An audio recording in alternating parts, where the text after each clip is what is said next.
Hi guys, welcome to a new video. I am Stephanie West. I am an LPC here in the state of Michigan. I live in West Michigan and I work at Joe Martino Counseling. And today I want to invite you into some perspective. I'm someone who very much has an all or nothing mindset, and I know that many of my clients do as well. I will say I've made just drastic strides pushing back against that, but it still shows up on occasion. And one of the reasons we have to call attention to it is all or nothing mindsets really could be helped with a dose of perspective. And so today I want to give you a dose of perspective.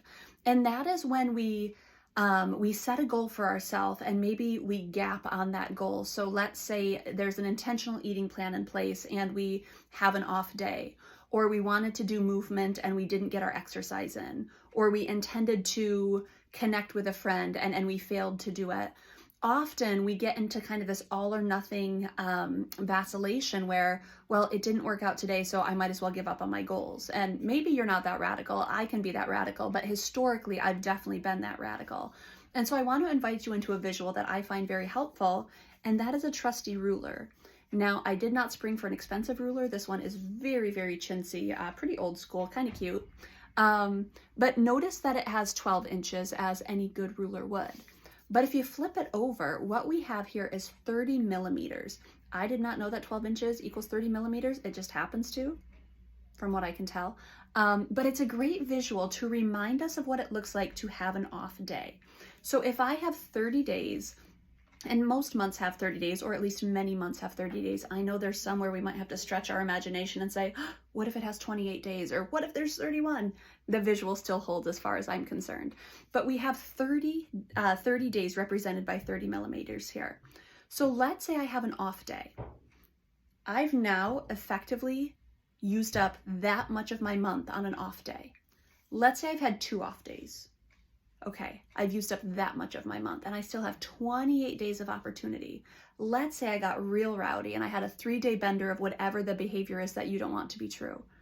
Okay, it's still only 10% of my month.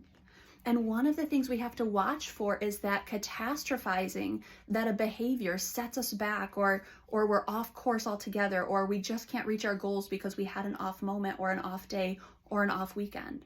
Your job is to put it into perspective and say, okay, out of the 30-day stretch, I had a few off days.